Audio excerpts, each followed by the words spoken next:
Anak lelaki saya mengoyak-ngoyakkan buku akaun bank saya sambil menjerit, "Mak tak tahu malu kah? Berapa lama Abah dah meninggal?" Sukar untuk saya percaya kata-kata itu keluar dari mulut anak yang telah saya tatang bagai minyak yang penuh selama lebih 30 tahun. Saya kaku di situ. Dan cebisan buku bank yang berterbangan dikoyak oleh tangan anak saya, terasa seakan-akan jantung saya sendiri yang dirobek-robek. Karena itu, saya telah menghancurkan perkara yang paling disayangi oleh anak saya. Bagaimana saya boleh membesarkan anak yang menjadi seperti raksasa ini? Semua perkara yang mengerikan ini bermula hanya beberapa bulan yang lalu apabila seorang lelaki hadir seperti ribut ke dalam hidup saya yang sekian lama gersang. Nama saya Salmah. Usia saya genap 61 tahun. Sudah genap 5 tahun sejak arwah suami saya kembali ke rahmatullah. Saya tinggal di sebuah kawasan kejiranan yang damai di pinggir Kuala Lumpur. Menyarah hidup dari hari ke hari dengan menguruskan sebuah kedai bunga kecil. Kedai bunga yang diberi nama Taman Bunga Salmah ini adalah tempat di mana arwah suami dan saya mencurahkan impian seumur hidup kami bersama. Suami saya amat mencintai bunga, dan saya amat mencintai suami saya. Selepas ketiadaannya, kedai bunga ini menjadi satu-satunya dunia yang tinggal untuk saya. Namun pada masa yang sama, ia adalah ruang kejam yang sentiasa mengingatkan saya kepada kekosongan yang ditinggalkannya pada setiap saat. Setiap hari, tepat jam 4 pagi, mata saya pasti akan terbuka. Saya tidak perlukan jam loceng. Kesunyian yang berulang selama 5 tahun telah menjadi jam biologi yang terukir pada tubuh saya. Apabila saya meraba ruang kosong di sebelah tempat tidur, saya masih dapat merasakan kedinginannya. Hakikat bahwa kehangatan arwah suami telah lama hilang sekali lagi merobek hati saya. Saya mencuci muka ala kadar, pergi ke dapur, dan meminum segelas air suam. Kesunyian di rumah tempat saya tinggal bersendirian ini cukup untuk membuatkan bulu roma meremang. Bunyi detikan jam dinding dan bunyi dengungan peti sejuk adalah satu-satunya rakan perbualan saya. Perjalanan ke kedai bunga mengambil masa sekitar 10 menit berjalan kaki. Sambil merempuh udara pagi yang dingin, saya selalu memikirkan perkara yang sama. Mampukah saya bertahan dengan selamat hari ini? Apabila saya membuka pintu kedai dan memasang lampu, ratusan kuntum bunga menyambut saya. Orang selalu berkata pemilik kedai bunga pasti gembira karena sentiasa berada di tempat yang harum. Tetapi bagi saya, haruman ini adalah bau kerinduan. Bunga mawar yang menjadi kegemaran arwah suami, bunga lili yang dihadiahkannya pada hari pertama kami bertemu, bunga teluki yang sentiasa ada di dalam wat sepanjang tempoh dia bertarung nyawa di hospital. Setiap kuntuman bunga menyimpan memori kami, membuatkan jantung saya pedih setiap kali saya menarik nafas. Waktu pagi agak mudah dilalui. Apabila saya sibuk memotong dahan, menyiram air, dan melayan pelanggan, masa berlalu dengan pantas. Makcik, warna-warni cantik sangat hari ini. Bunga apa yang sesuai untuk hadiah hari jadi ibu saya? Apabila saya melayan kebimbangan manis pelanggan sambil mengukir senyuman, kesedihan saya sementara terlupa. Namun bermula jam 2 petang, selepas waktu makan tengah hari apabila langkah pelanggan mula berkurangan, itulah bermulanya penyiksaan bagi saya. Saya duduk di kerusi tepi tingkap, merenung kosong ke arah jalan raya. Pasangan warga emas yang berjalan berpimpinan tangan. Ibu muda yang tersenyum memimpin tangan anaknya. Pelajar sekolah yang berjalan sambil bergurau senda dengan rakan-rakan. Semua orang di dunia ini kelihatan mempunyai pasangan dan bahagia, seolah-olah hanya saya seorang yang terapung di pulau terpencil. Jam 7 malam, langkah kaki saya pulang ke rumah selepas menutup kedai terasa amat berat. Pangsapuri yang gelap gelita, hanya udara sejuk yang menanti saya. Masa untuk menyediakan makan malam adalah detik yang paling menyedihkan. Di meja makan berkerusi 2 itu, semangkuk nasi, semangkuk sup, dan sedikit lauk. Ketika suami masih ada, kami selalu duduk berhadapan, berkongsi cerita-cerita kecil tentang hari kami. Kini, bunyi saya mengunyah nasi pun kedengaran janggal. Selepas selesai makan yang saya sendiri tidak tahu sama ada saya sedang menelan nasi atau menelan air mata, saya akan meringkuk di atas sofa menukar siaran TV tanpa tujuan. Walaupun menonton program reality komedi, saya tidak mampu ketawa. Jika saya menonton drama yang sedih, saya berasa kasihan pada nasib sendiri dan air mata pun mengalir. 5 tahun, bukan satu masa yang singkat. Tetapi kesedihan kehilangan suami dan kesunyian yang amat sangat tidak sedikit pun pudar. Anak lelaki saya, Hakim, selepas berkahwin dan berpindah, hanya sesekali menjenguk saya pada hari raya. Sebagai seorang peguam yang berjaya, dia sentiasa memberi alasan sibuk. Kalau dia menelepon pun panggilannya sekadar bertanya kabar basi. Maksihat, jangan lupa makan tau. Anak saya tidak tahu betapa dalamnya kesunyian saya. Atau mungkin dia tidak pernah mau mengambil tahu. Hari itu juga, satu lagi hari yang penuh keputusasaan hampir melabuhkan tirainya. Sekitar jam 4 petang, hujan mula turun renyai-renyai sebelum bertukar menjadi hujan lebat. Keadaan di dalam kedai agak suram, dan bunyi hujan semakin menguatkan rasa sunyi saya. Tiba-tiba, loceng di pintu berbunyi, dan seorang lelaki melangkah masuk. Keadaannya basah kuyup. Dia tinggi lampai, bahunya bidang, dan kelihatan seperti berusia lebih 60 tahun. Berbeza dengan rambutnya yang basah, renungan matanya sangat dalam dan tenang. Apakah pekerjaan masa lalunya? Daripada bibirnya yang tertutup rapat dan rahangnya yang kukuh, saya dapat merasakan jejak kehidupan yang luar biasa. Selamat datang, sapa saya sambil bangun dari tempat duduk. Dia memerhatikan sekeliling kedai sebelum melangkah menghampiri saya. Puan, ada jual orkid ungu. Suaranya rendah dan tenang.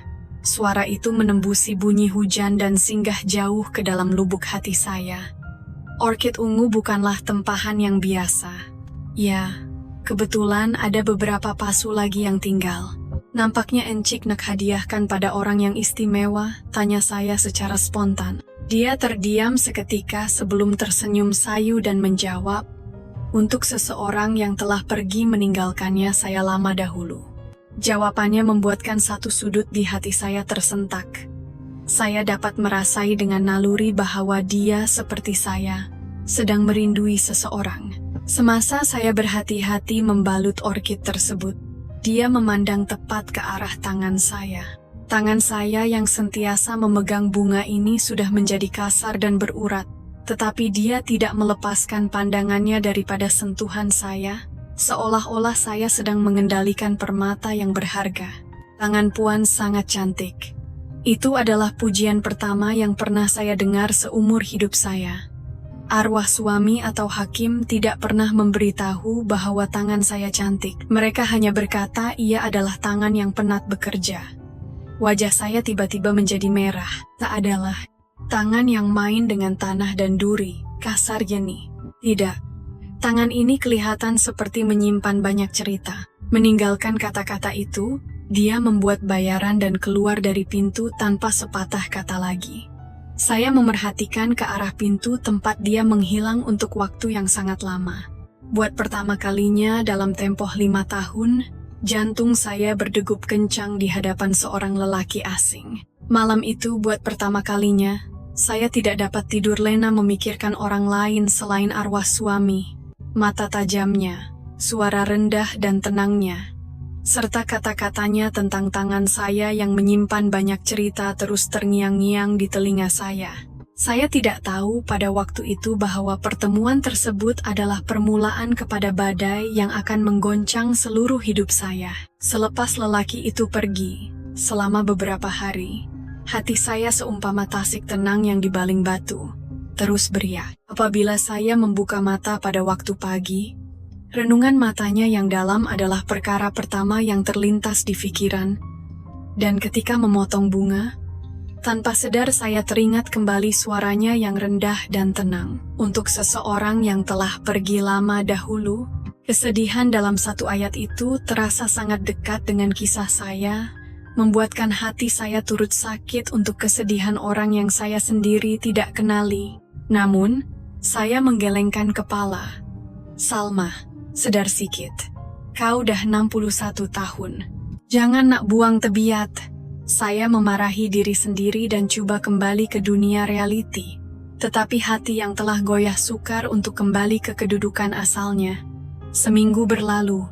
Dia tidak muncul lagi. Saya coba meyakinkan diri bahwa dia hanyalah pelanggan yang singgah lalu, dan perbualan hari itu sekadar kebetulan. Tetapi setiap pagi, apabila loceng pintu kedai berbunyi, saya mendapati jantung saya berdegup kencang, mengharapkan dialah orangnya. Semakin kekecewaan bertimbun, semakin saya sadar betapa besar makna pertemuan singkat itu kepada saya. Kejadian bermula pada petang Jumat yang hujan lebat.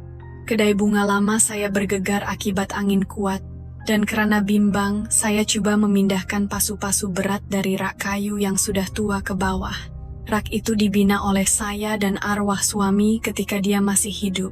Mungkin ia tidak lagi mampu menanggung beban usia lebih 20 tahun.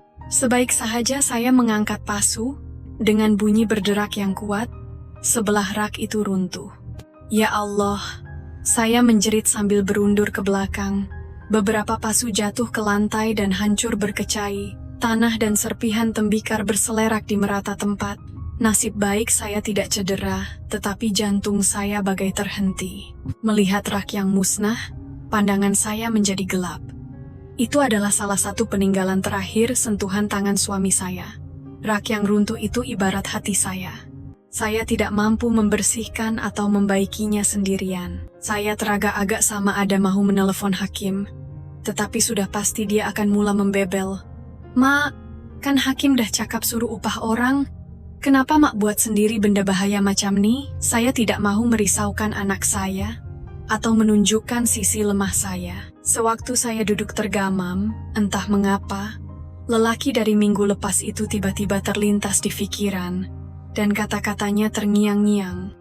Tangan ini kelihatan seperti menyimpan banyak cerita. Walaupun sekadar lintasan pikiran sesaat, ada satu kepercayaan samar bahwa entah bagaimana, dia boleh membantu. Dengan tangan yang menggeletar, saya membuka dompet. Saya teringat saya ada menyimpan resit bayarannya pada hari itu, atas alasan yang saya sendiri tidak pasti. Tetapi, semestinya tiada nomor telepon pada resit itu. Apa yang saya harapkan? Dalam keadaan terduduk dan hampa, mata saya tertancap pada sesuatu. Sekeping kad perniagaan usang yang kelihatan tercicir dari koceknya ketika dia membeli bunga, berada di bawah kaunter bayaran, bengkel kayu Kamarul. Dan di bawahnya tertera nomor telepon. Jantung saya berdegup kencang seolah-olah mahu gila. Bolehkah ini dipanggil takdir? Saya berpikir berpuluh kali. Adakah wajar untuk menghubunginya selepas seminggu? Apatah lagi atas urusan seperti ini?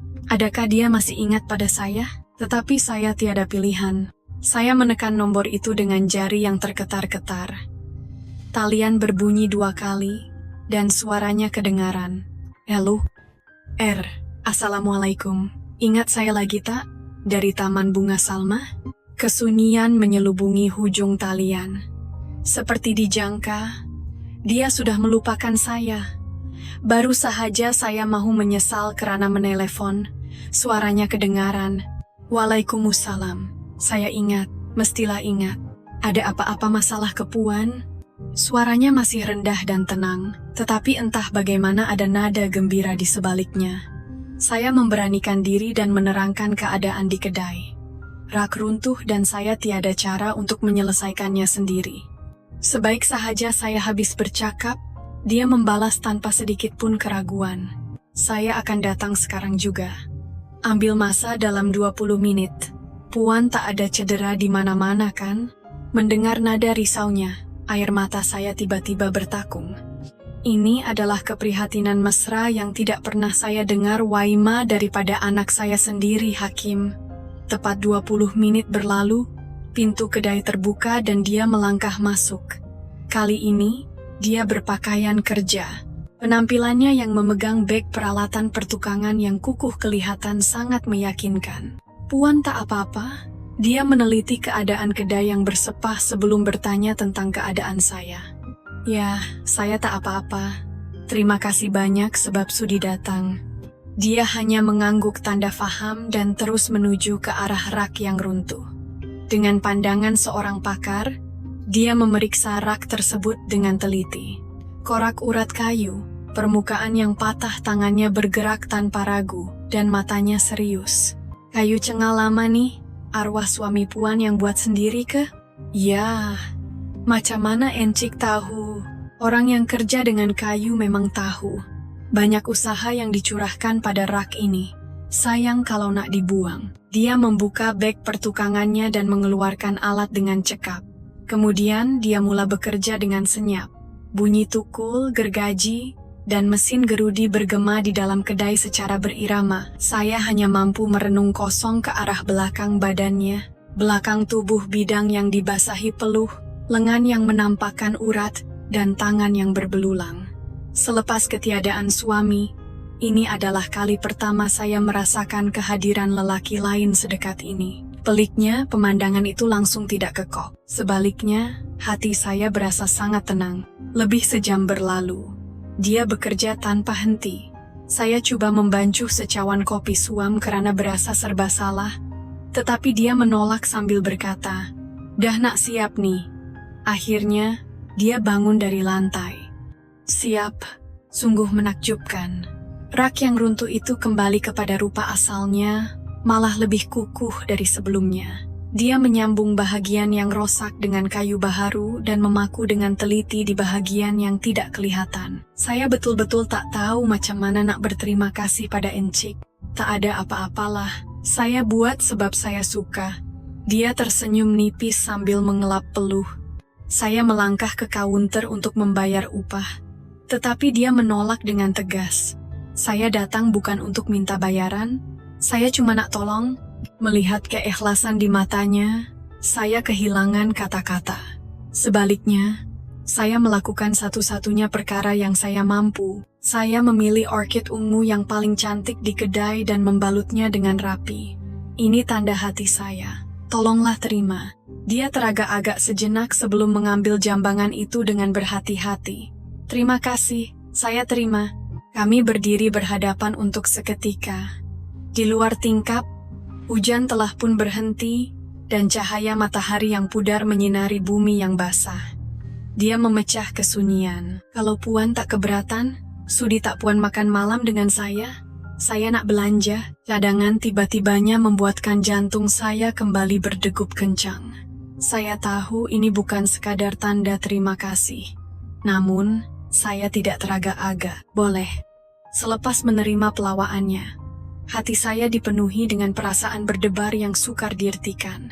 Sejak pemergian suami 5 tahun lalu, belum pernah saya keluar makan malam berdua-duaan dengan lelaki lain. Tiada ruang maupun peluang di hati saya untuk berbuat begitu. Adakah aku buat benda yang betul nih? Apa hakim akan cakap kalau dia tahu? Pikiran saya bising dengan segala macam kerisauan, tetapi jantung saya berdegup tanpa mengikut arahan. Dia memberikan alamat bengkel kayunya, dan meminta kami bertemu di sana pada jam 7 malam. Bertemu di ruang kerjanya dan bukannya di restoran agak menghairankan, tetapi entah mengapa ia lebih menarik minat saya. Sepanjang petang itu saya resah gelisah. Saya berkemas secara sambil lewa, malah berpuluh kali membelek wajah di cermin. Baju apa yang patut aku pakai? Macam mana dengan tudung nih? Saya berasa seperti gadis muda yang bersiap untuk first date. Sedar diri sikit umur tuh Salma, saya memarahi diri sendiri, tetapi senyuman di bibir tidak dapat disembunyikan. Akhirnya, saya mengenakan baju kurung modern berwarna pastel yang kemas dan solekan nipis. Menjelang waktu yang dijanjikan, saya terfikir untuk membawa hadiah kecil. Dia telah membaiki rak saya, jadi saya ingin membalas budinya. Saya memilih beberapa jenis herba yang segar dari kedai untuk dibuat pasu kecil, daun pudina, selasih, dan daun limau purut. Hadiah harum yang sesuai untuk bengkelnya. Bengkel kayunya terletak di sebuah kawasan perumahan yang tenang, kira-kira 15 menit memandu dari kedai bunga saya. Ia kelihatan seperti gudang lama yang diubah sesuai dari luar. Tetapi saat saya membuka pintu dan melangkah masuk, saya terpegun. Seluruh ruang dipenuhi dengan aroma kayu yang dalam dan menenangkan. Perabot kayu jati yang dibentuk rapi, kerangka kerusi yang belum siap, dan hiasan kayu yang komel tergantung di dinding. Segala-galanya kelihatan hidup melalui sentuhan tangannya. Masuklah. Dia berjalan keluar dari bahagian dalam. Bukan memakai pakaian kerja, tetapi berseluar slack kemas dan kemeja biru gelap. Dia kelihatan lebih tampan berbanding ketika di kedai tadi. Wah, tempat ini cantik sangat. Biasa aja. Saya cuma suka bertukang. Dia tersenyum malu dan membawa saya ke bahagian dalam. Di satu sudut ruang kerja itu, terdapat dapur kecil dan meja makan. Di atas meja sudah tersedia hidangan untuk 2 orang dengan rapi. Sup cendawan panas bersama sayur kampung yang nampaknya dimasak sendiri olehnya. Saya yang masak sendiri. Entah kena dengan selera Puan atau tak. Masak sendiri? Hebatnya Encik. Saya menghulurkan pasu herba yang saya bawa. Ini tanda ikhlas dari saya. Dia mengambil pasu itu dan menghidu harumannya. Wanginya. Terima kasih. Memang sesuai diletak dalam bengkel nih. Kami duduk berhadapan dan mula makan. Pada mulanya, keadaan sedikit kekok, tetapi kehangatan sup cendawan itu menghangatkan perut dan perlahan-lahan melegakan ketegangan. Dia menceritakan kisahnya. Dia memberitahu saya bahwa dia telah berkhidmat sebagai pegawai polis ASP di Jabatan Siasatan Jenayah (JSJ) seumur hidupnya. Patutlah pandangan matanya tajam. Sepanjang hidupnya berhadapan dengan penjenayah. Namun selepas bersara, dia mencapai impian zaman kanak-kanaknya untuk menjadi tukang kayu. Saya terlalu banyak terluka dengan manusia. Sebab itu saya suka kayu yang tak pandai bercakap. Kayu tidak pernah menipu. Terdapat kesakitan yang dalam pada kata-katanya. Saya ingin bertanya tentang istrinya, tetapi mulut saya berat untuk bertanya. Sebaliknya, saya menceritakan kisah saya. Bagaimana saya bermula dengan kedai bunga bersama suami, betapa bahagianya kami, dan betapa peritnya hidup saya selepas pemergiannya. Dia hanya mendengar kisah saya tanpa sepatah kata. Hanya mengangguk dan merenung saya dengan pandangan yang redup. Kesenyapan itu memberi saya lebih banyak ketenangan daripada kata-kata pujukan. Selepas makan malam, dia menunjukkan bengkel kayunya kepada saya. Setiap perabot yang dibuatnya mempunyai falsafah dan ceritanya yang tersendiri. Kerusi ini saya buat khas untuk seorang makcik yang sakit kaki. Pemegangnya direka khas supaya mudah untuk dia bangun dan duduk. Katil bayi ini pula untuk cucu saya yang bakal lahir. Mendengar kata-katanya, saya dapat rasakan walaupun dia kelihatan kaku di luar, hatinya jauh lebih hangat dan penyayang berbanding orang lain. Ketika itu, mata saya tertancap pada serpihan kayu kecil di atas meja kerjanya. Ukiran seekor burung yang belum siap sepenuhnya. Ini apa? Oh, saya coba buat saja-saja. Tak siap lagi. Dia mengambil ukiran itu dan menghulurkan pisau ukir kepada saya. Kalau Puan tak kisah, sudi tak Puan tolong sempurnakan bahagian hujung sayap nih sama-sama. Saya teragak-agak. Bimbang sekiranya saya merosakannya. Boleh ke saya buat? Boleh, mari saya ajar. Dia berdiri di belakang saya. Kemudian tangan besarnya yang hangat memegang tangan saya yang sedang memegang pisau ukir. Jantung saya bagaikan mahu meletup di belakang saya. Saya dapat merasakan hembusan nafasnya. Semua deria saya tertumpu pada sentuhan dan nafasnya. Macam nih, perlahan-lahan. Jangan keras sangat tangan tuh. Ikut saja urat kayu. Suara rendahnya berbisik di telinga saya. Mengikut arah tangannya yang memimpin tangan saya, kami mengukir kayu bersama-sama. Bunyi geseran kayu adalah satu-satunya bunyi yang kedengaran. Entah berapa lama masa berlalu, akhirnya, sayap burung kecil itu siap. Dah siap, katanya sambil meletakkan pisau dari tangan saya. Tetapi dia tidak berundur dari belakang saya.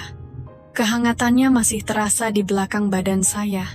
Saya perlahan-lahan berpaling ke belakang, jarak di antara kami begitu dekat sehingga hembusan nafas kami bersentuhan. Renungan matanya yang dalam merenung tepat ke arah saya.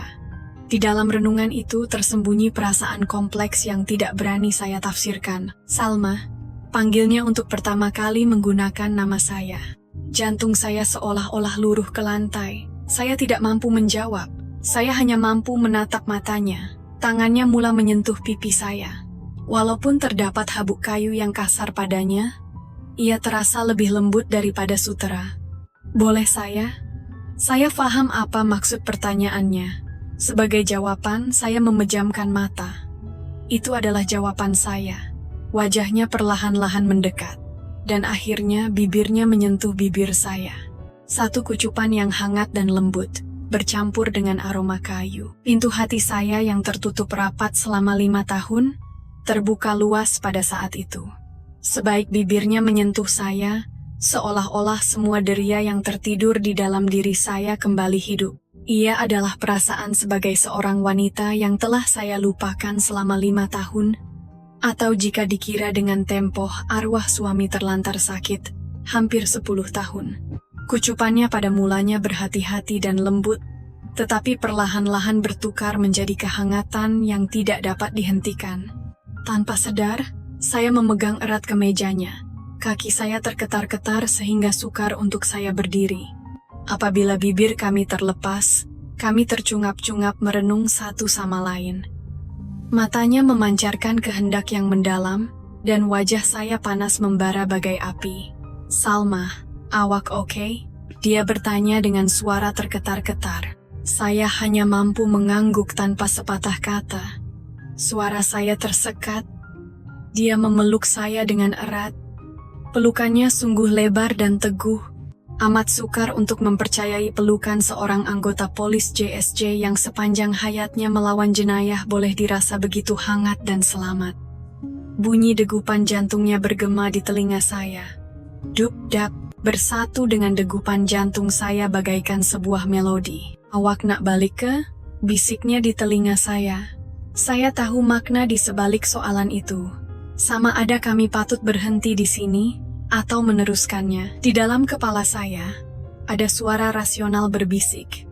"Jangan Salma, ini salah, terlalu cepat." Tetapi hati dan tubuh saya memberikan jawaban yang berbeza. Saya merapatkan diri ke dalam pelukannya dan berbisik pelan. "Tak, saya tak nak balik lagi." Jawaban itu adalah isyaratnya. Dia mengangkat saya dengan gagah. Saya terkejut dan merangkul lehernya. Tenaganya sungguh luar biasa bagi lelaki berusia 64 tahun. Dia membawa saya ke sebuah bilik rehat kecil di hujung ruang kerjanya. Di situ terdapat sebuah sofa lama yang dijadikan seperti katil lipat. Dia meletakkan saya perlahan-lahan di atas sofa. Lalu, dia menindih tubuh saya. Kami bercium lagi dengan mendalam. Kali ini, ia lebih mendesak dan lebih membara. Tangannya mula merungkai butang baju kurung modern saya satu persatu. Saya memejamkan mata karena malu, tetapi saya tidak menepis sentuhannya. Malah, seolah-olah menunggu sentuhan itu, tubuh saya mula meresap kehangatan. Apabila pakaian kami terlerai dan kulit kami bersentuhan, seluruh tubuh saya menggeletar. Deria yang tertidur, deria yang sangat saya rindui. Tubuhnya sangat tegap, sehingga sukar meneka usianya. Ia adalah tubuh seorang lelaki sejati yang telah lama ditempa melalui sukan dan kerja keras. Dia membelai saya dengan penuh kelembutan, seolah-olah menelusuri tubuh saya. Setiap sentuhannya seakan-akan menyalakan kembali api yang telah lama terpadam di dalam diri saya. Akhirnya, saat kami benar-benar bersatu, saya melepaskan erangan kecil. Ia bukanlah kesakitan. Ia adalah emosi kepuasan yang sudah lama tidak saya rasai. Ruang kosong dalam diri saya terasa penuh dengan kehadirannya. Dia tidak berhenti. Pada mulanya, pergerakannya perlahan. Coba bertimbang rasa, namun lama-kelamaan ia menjadi lebih kuat dan mendalam.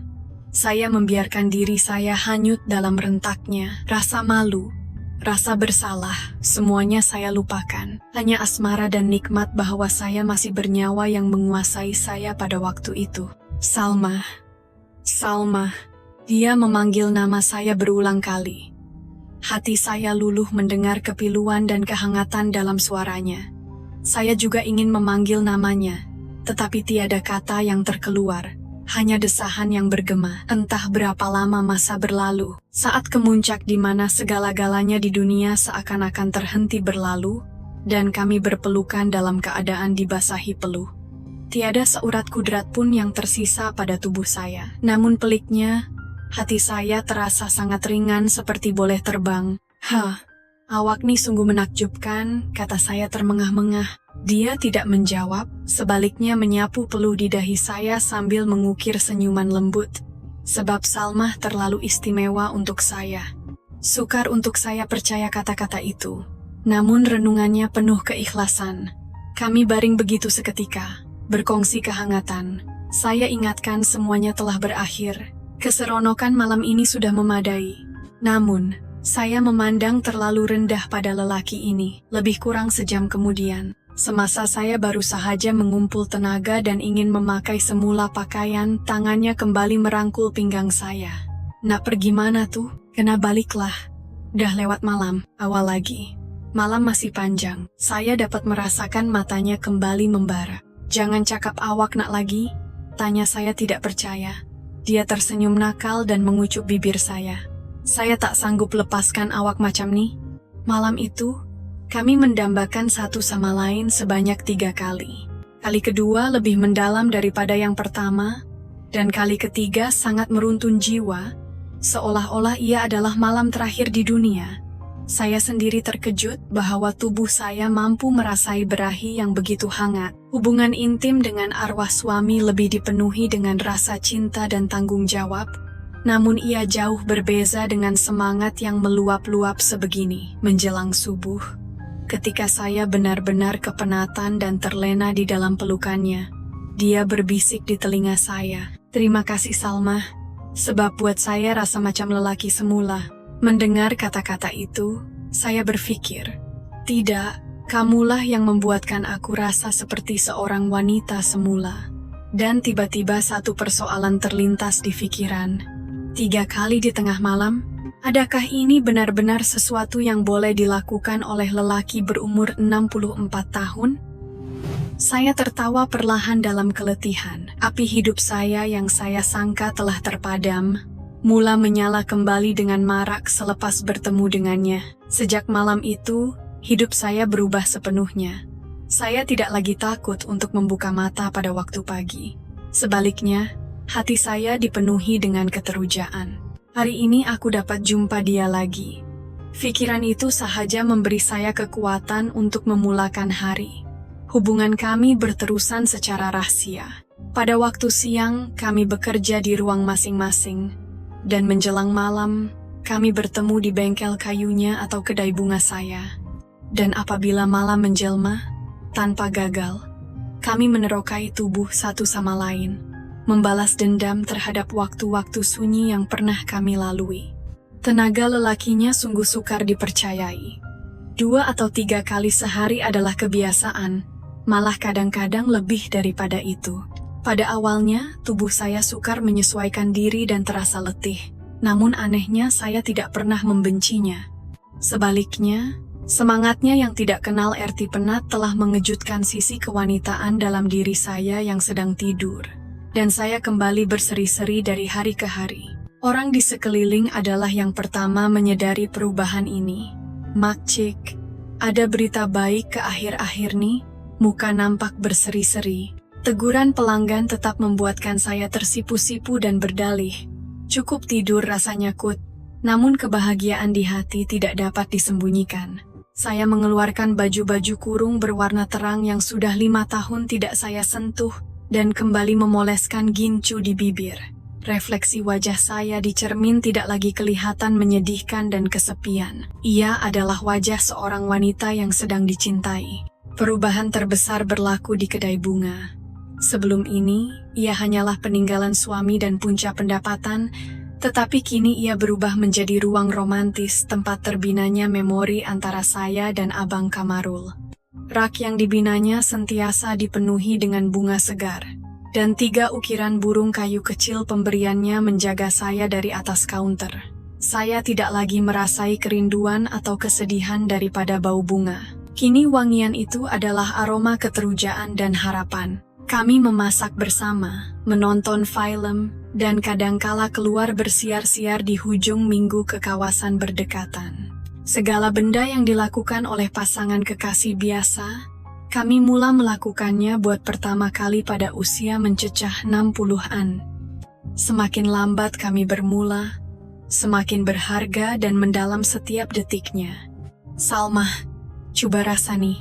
Abang buat sambil ingatkan Salmah tahu. Apabila menikmati masakan kampung yang disediakannya dengan tangan kasarnya, saya mengalirkan air mata kebahagiaan. Seseorang yang sanggup memasak untuk saya, meluangkan masa memikirkan saya, baru saya sadar betapa besarnya kebahagiaan itu selepas 5 tahun. Namun di sebalik kebahagiaan rahasia ini, selalu ada bayang-bayang kebimbangan yang menghantui, yaitu anak lelaki saya, Hakim. Hakim akan singgah di kedai bunga tanpa memberitahu saya sekali atau 2 kali sebulan. Saya menganggap dia adalah anak yang baik, tetapi barangkali dia sedang mengawasi saya. Mak, muka Mak berseri sangat sekarang nih. Pada suatu petang Sabtu, Hakim yang tiba-tiba muncul memandang tepat ke arah muka saya dan berkata, jantung saya seolah terhenti. Ya ke? Berniaga laku sangat bulan nih agaknya. Baguslah macam tuh. Kesian Mak kerja sorang-sorang. Suara Hakim lembut seperti biasa, tetapi pandangannya tajam seolah-olah menyiasat sesuatu. Saya coba berlagak tenang sambil menuangkan kopi untuknya. Pada ketika itulah, pandangan Hakim tertumpu pada 3 ukiran burung kayu di atas kaunter.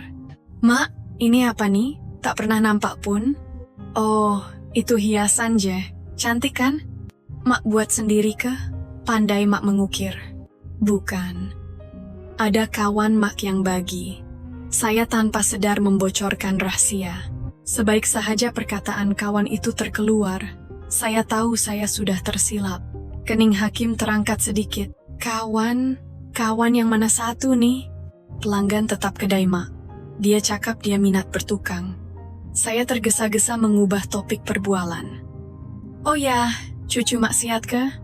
Dengar cerita sekarang musim demam, tetapi Hakim seolah-olah tidak peduli dengan kata-kata saya. Matanya masih tidak berganjak dari ukiran burung kayu itu. Di bawah ukiran tersebut, terdapat ukiran huruf K yang sangat halus. Entah Hakim perasan atau tidak, namun, sejak hari itu, panggilan Hakim menjadi lebih kerap. Dan soalan-soalan yang diajukannya kedengaran seolah-olah ada sesuatu yang disembunyikannya. Mak, hujung minggu nih Mak buat apa? Semalam Mak keluar dengan siapa? Dada saya mula sesak. Semakin dalam kebahagiaan saya bersama Kamarul, semakin membesar rasa bersalah karena terpaksa menipu anak sendiri, dan rasa takut bahwa suatu hari nanti segala-galanya akan terbongkar. Abang Kamarul seolah-olah menyadari kebimbangan saya. Suatu malam dia memeluk saya dan berkata perlahan, Salmah, lambat laun kita kena bagi tahu Hakim. Bersembunyi macam ni cuma akan buat Salmah lebih terseksa. Tapi, adakah Hakim akan faham? Dia tuh terlalu sayangkan arwah ayahnya. Keikhlasan pasti akan terserlah. Kalau dia tahu betapa sunyinya Salmah, dan betapa bahagianya Salmah sekarang, dia pasti akan faham. Kata-katanya memberi saya sedikit keberanian, tetapi mulut saya berat untuk bersuara. Sehinggalah pada suatu hari, Hakim melontarkan satu soalan penentu. Mak, bengkel kayu yang Mak selalu pergi tuh kat mana? Seluruh tubuh saya seakan kaku. Setakat mana yang Hakim sudah tahu? Sampai bilakah kebahagiaan yang rapuh ini dapat bertahan? Kebahagiaan adalah satu emosi yang aneh. Apabila disimpan sendirian, ia terasa sangat cukup. Tetapi sebaik sahaja menyadari bahwa ia mungkin melukakan seseorang, ia berubah menjadi seperti serpihan kaca tajam. Saya juga sedang berjalan di atas tali yang bergoyang di antara anak yang saya cintai dan kebahagiaan baharu saya. Sebaik sahaja perkataan bengkel kayu terpacul dari mulut Hakim, jantung saya jatuh menjunam. Saya coba tersenyum tenang dan bertanya kembali, bengkel kayu apa? Tiba-tiba jetanya nih, tak ada apa-apa. Cuma perasaan Mak macam minat sangat dengan barang kayu sekarang. Pasu bunga yang hari itu pun ada tag nama kayu kecik. Hakim bercakap dengan tenang seperti seorang pendakwa raya yang sedang meneliti kes. Bulu roma saya meremang. Abang Kamarul pernah menghadiahkan saya pasu herba yang mempunyai tag kayu bertulis Taman Bunga Salmah. Hakim telah melihat dan mengingati semuanya. Oh, mak terjumpa masa tengah jalan-jalan lawa pula mak tengok. Ye keh, mak beli kat mana? Hakim pun nak belikan untuk istri Hakim. Hati saya berdegup kencang akibat disoal siasat. Peluh dingin mula membasahi belakang badan saya. Mak dah tak ingat sangat kat pasar mana entah. Saya terus coba menukar topik. Hakim dah makan, nak mak masakkan apa-apa? Namun Hakim bagaikan dapat membaca pikiran saya. Dia tersenyum sinis dan bangun dari tempat duduk. Tak apalah mak, Hakim ada janji makan malam di luar. Nanti Hakim singgah lagi. Begitu sahaja Hakim berlalu pergi. Tetapi udara yang ditinggalkannya di dalam kedai terasa sedingin ais. Anak saya sudah dapat meneka segala-galanya. Dia sudah hampir pasti bahwa ibunya sedang rapat dengan seorang lelaki lain. Malam itu, saya menceritakan perkara tersebut kepada Kamarul. Hakim rasanya dah tahu semua benda. Akhirnya apa yang saya takutkan dah tiba. Kamarul memegang erat tangan saya dan berkata dengan tenang. Matanya tidak berganjak. Salma, kita dah tak boleh mengelak lagi. Kita kena hadap perkara nih. Tapi saya takut. Saya tak sanggup tengok Hakim kecewa dan pandang jijik pada saya. Abang ada dengan Salma. Abang takkan biar Salma hadap benda ni seorang diri. Janji Kamarul memang meyakinkan. Tetapi kebimbangan saya masih belum reda. Hakim bukanlah anak biasa. Dia peguam elit di salah sebuah firma guaman terkemuka di Kuala Lumpur. Menggali kebenaran dan menekan pihak lawan dengan fakta adalah kerjayanya. Mampukah saya melawan anak seperti itu? Tepat jangkaan saya. Beberapa hari kemudian serangan Hakim bermula secara agresif. Dia tidak lagi mengemukakan soalan berbentuk kiasan. Sebaliknya, dia mula menggunakan sepenuhnya kuasanya sebagai peguam. Pada suatu petang, saya menerima panggilan. Pemanggil itu mendakwa dari pihak bank. Assalamualaikum Puan Salma. Anak Puan, Ensik Hakim Peguam, telah memohon untuk menyemak status aset keuangan Puan. Dia telah menyertakan sijil pengesahan waris. Adakah Puan bersetuju? Saya tergama memegang telepon. Anak saya telah mula menyiasat keuangan saya secara rahasia. Mak ni jangan-jangan orang nak kikis harta Mak. Kata-kata anak saya sewaktu dia marah dahulu terngiang-ngiang. Adakah dia betul-betul maksudkannya? Tak, saya tak setuju, jawab saya dengan suara menggigil. Selepas meletakkan telepon, seluruh tubuh saya lemah. Anak saya melihat saya sebagai mangsa penipuan yang berpotensi dan mahu mengawal segalanya. Atas alasan melindungi harta peninggalan arwah bapaknya, dia sedang mencekik hidup ibunya. Itu bukan semuanya. Hakim juga mula menghubungi semua kenalan saya. Mak Cikiah, kawan baik, saya merangkap pelanggan tetap saya. Menelepon saya dengan cemas. Salma, kau ada masalah ke? Hakim baru telepon aku tadi. Hakim, kenapa dia telepon kau? Dia tanya aku ada tak kau rapat dengan mana-mana lelaki sekarang. Dia tanya lelaki tu pelik ketak, ada minta duit kau ketak. Detail sangat dia siasat, macam polis pulak aku rasa. Muka saya terasa pijar kerana teramat malu. Anak saya sedang melawat kawasan sekitar saya untuk menyiasat dan menjadikan saya seolah-olah seorang wanita tua yang sudah hilang kewarasan. Saya tidak dapat membalas kata-kata Mak Cikiah. Saya cuma mampu memohon maaf kerana menyusahkannya sebelum menamatkan talian. Kamarul sekadar memerhati dalam diam namun terus setia di sisi saya. Dia tidak marah atau tergopoh gapah. Sebaliknya dia menjadi lebih kukuh memujuk saya. Anak Salmah sedang keliru. Perasaan sedih kehilangan ayah dan takut kehilangan ibunya bercampur baur, menyebabkan dia guna cara yang salah untuk melindungi awak. Tapi ini dah melampau. Sanggup dia buat Mak dia macam nih. Beri dia masa. Dan kita kena buktikan.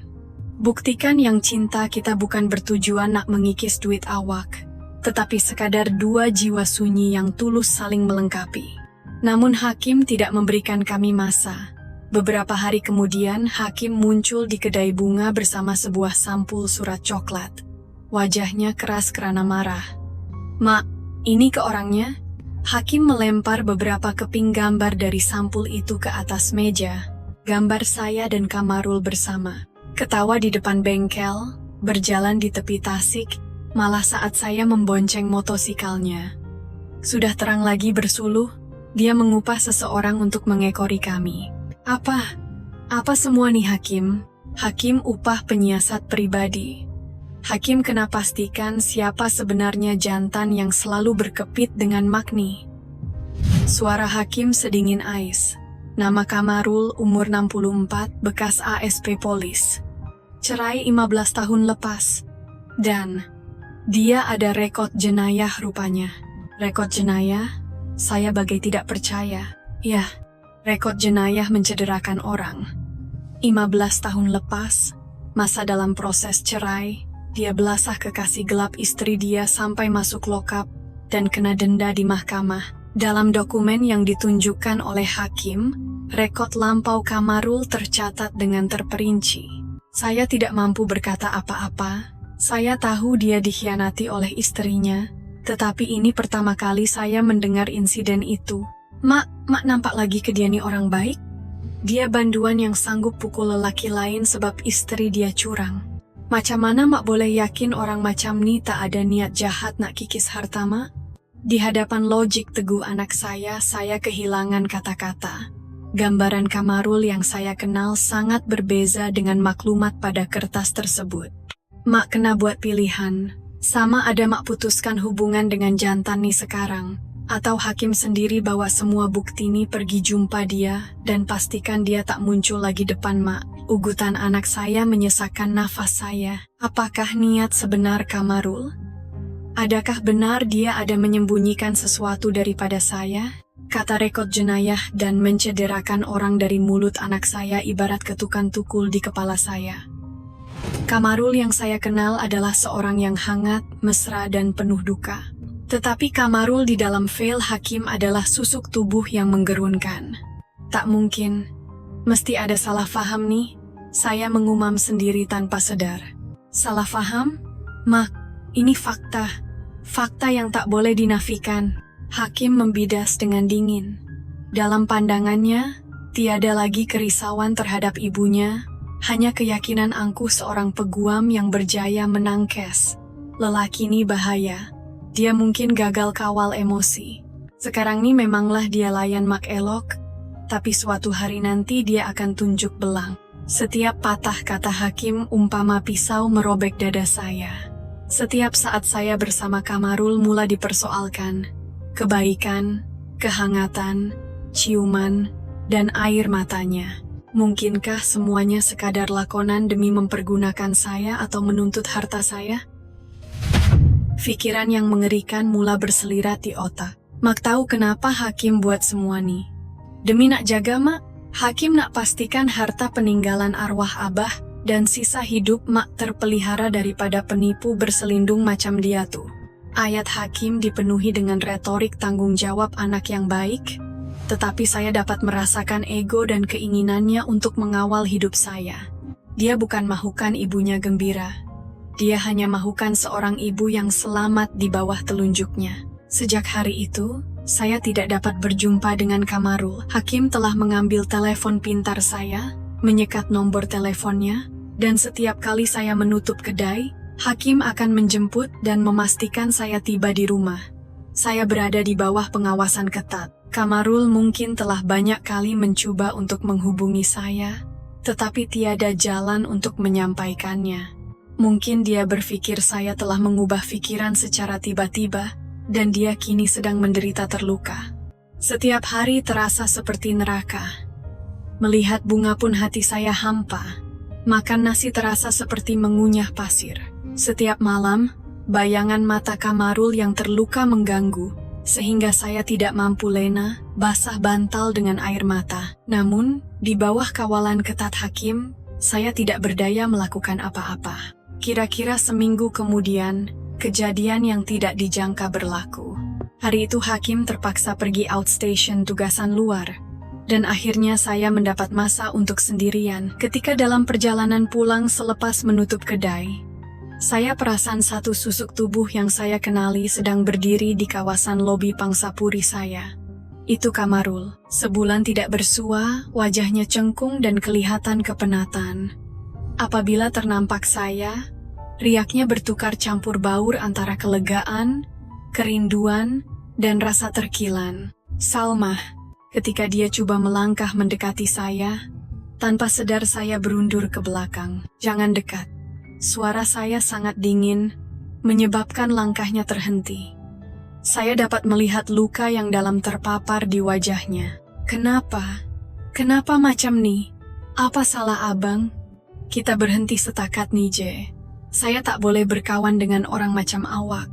Saya tahu betapa kejamnya perkataan orang macam awak itu, namun lidah saya tetap menuturkan kata-kata beracun. Awak bekas banduan kan? Anak saya dah cek latar belakang awak. Dia dah tahu siapa awak yang sebenarnya. Mata Kamarul bergetar akibat terkejut. Dia terdiam sebelum berupaya membalas. Disebabkan benda tuh, Salmah jauhkan diri dari abang? Ya, tolong jangan cari saya lagi lepas nih. Saya bergegas mahu melepasi dia untuk masuk ke bangunan pangsapuri. Tetapi dia sempat mencengkam lengan saya. Salmah, sekejap. Dengarlah dulu, saya tak nak dengar apa-apa. Saya merentap lengannya. Tepat pada saat itu, satu suara tajam kedengaran dari belakang. Apa kau buat nih, ha? Itu Hakim. Katanya tugasannya dibatalkan. Dia melangkah laju menuju ke arah kami dengan muka tegang. Jauhkan tangan kau dari mak aku sekarang. Hakim berdiri di hadapan Kamarul dan merenungnya dengan penuh rasa benci. Kamu nih anak Salmah? Yah, dan saya peguam. Saya tahu sangat macam mana nak ajar orang macam kau. Keadaan bertambah buruk. Ini salah faham. Saya datang cuma nak bercakap dengan ibu kamu, terang Kamarul. Salah faham apa? Berani kau sebut nama mak aku? Kau ingat aku tak tahu kau tuh banduan pernah pukul orang? Kalau kau tak berambus sekarang, aku report polis atas tuduhan stalker dan mengugut. Suara Hakim bergema di seluruh kawasan pangsapuri itu. Beberapa jiran mula menjenguk dari tingkap. Saya terlalu malu sehingga tidak mampu memanggung wajah. Salmah betul-betul tak percayakan abang? Kamarul menatap saya dengan renungan yang penuh kelukaan. Saya tidak sanggup membalas pandangannya. Ketakutan bahwa mungkin kata-kata Hakim adalah benar, dan jelingan jiran tetangga mengikat seluruh anggota badan saya. Saya sekadar menggelengkan kepala. Pada saat itu, saya dapat melihat segala sinaran cahaya di wajah Kamarul padam sepenuhnya. Dia tersenyum pahit, seolah-olah lemas dalam kekecewaan yang sangat dalam. Fahamlah saya, kalau itu yang Salmah cakap, saya terima. Dia tidak berkata apa-apa lagi, hanya memandang silih berganti antara saya dan Hakim, sebelum perlahan-lahan menoleh dan melangkah pergi ke dalam kegelapan. Bahunya yang lebar kini kelihatan sangat kecil dan rapuh. Saya tertunduk di situ. Apa yang telah saya lakukan? Saya bagaikan baru sahaja mencampak cinta saya, satu-satunya kebahagiaan hidup saya, dengan tangan saya sendiri. Bagus mak buat macam tuh. Semuanya dah selesai sekarang, kata Hakim sambil memeluk bahu saya. Tetapi suaranya tidak lagi kedengaran seperti satu pujukan. Semuanya telah berakhir. Kamarul tidak akan pernah mencari saya lagi. Musim bunga yang datang buat kali kedua dalam hidup saya telah berakhir dengan kejam. Selepas Kamarul berlalu pergi, dunia saya kembali menjadi hitam dan putih. Tidak, saya rasa kegelapannya lebih tebal daripada sebelumnya. Karena saya telah sempat merasai apa itu harapan, berat kekecewaan ini menggilis saya berlipat kali ganda. Hakim melayan saya ibarat dia pemenang. Mak, tengoklah Hakim dah selamatkan mak, dia bermegah-megah. Tetapi saya sekadar hidup seperti jasad tidak bernyawa yang melalui rutin harian. Setiap malam wajah Kamarul yang terluka menghantui minda dan saya tidak dapat tidur. Rasa bersalah karena melukakan hatinya dengan tangan saya sendiri, serta kehilangan orang sepertinya menggerogoti jiwa saya. Adakah dia betul-betul seorang lelaki yang berbahaya seperti dakwaan Hakim? Tetapi apa yang saya rasa sendiri ketika bersamanya, dia adalah manusia yang paling penyayang dan jujur. Kepala saya rasa mahu gila memikirkan mana satu kebenaran sebenar. perubahan mula berputik dari sesuatu yang sangat remeh. Beberapa hari kemudian, Hakim datang menziarahi saya bersama istri dan cucu sempena hujung minggu. Semasa saya menghidangkan makanan, Hakim berkata secara spontan, "Mak, lusa nih ulang tahun Abah meninggalkan? Kita patut buat majelis tahlil besar-besaran lah. Jemput semua kawan-kawan arwah Abah." Ulang tahun arwah meninggal sudah menjadi rutin setiap tahun. Namun tahun ini kata-kata itu memberi tamparan berbeza kepada telinga saya. Pada pandangan Hakim, bapaknya adalah figura pahlawan yang sempurna dan suci tanpa celah. Yelah, saya menyahut lemah. Malam itu selepas Hakim sekeluarga pulang, saya termenung panjang. Hakim sanggup memijak-mijak kebahagiaan saya atas alasan melindungi nama bapaknya. Jadi, apakah sebenarnya rupa realiti Bapa yang dipuja-puja oleh Hakim itu? Pada malam itu saya buat keputusan. Saya tidak mau lagi hidup diheret sana-sini. Tidak kira apa jua kebenarannya, saya perlu melihat dengan mata sendiri dan hidup atas pilihan saya sendiri. Dan demi mencapai hal tersebut, saya wajib membuka kotak Pandora yang telah saya kunci rapat selama 30 tahun. Keesokan harinya, saya menelepon Hakim. "Hakim, boleh tak lapangkan masa sikit malam esok? Ada benda penting mak nak bincang." Mungkin dia menyadari nada suara saya yang berbeza. Dia bersetuju tanpa banyak soal. Tempat pertemuan adalah di kedai bunga. Disitulah ruang yang paling saya hafal dan paling banyak menyimpan rahasia. Malam esoknya, Hakim tiba di kedai tepat pada masanya. "Ada apa benda penting tuh, Mak?" Tanpa bersuara, saya membawa Hakim ke bilik stor kecil di belakang kedai. Di situ, terdapat sebuah peti besi lama yang diselaputi habuk. Peti itu dibeli bersama oleh saya dan arwah suami ketika kami mula membuka kedai ini. "Apa nih, Mak?" "Ini harta pusaka yang arwah Abah kau tinggalkan." Dengan tangan yang menggeletar, saya membuka mangga peti tersebut. Di dalamnya tiada buku bank yang gemuk atau barang kemas. Sebaliknya, yang ada hanyalah timbunan file kuning yang usang, surat perjanjian hutang, dan sebuah buku diari kecil. "Apa? Benda semua nih, Mak?" Suara Hakim goyah kerana keliru. "Inilah wajah sebenar Abah kau yang kau puja macam Tuhan tuh."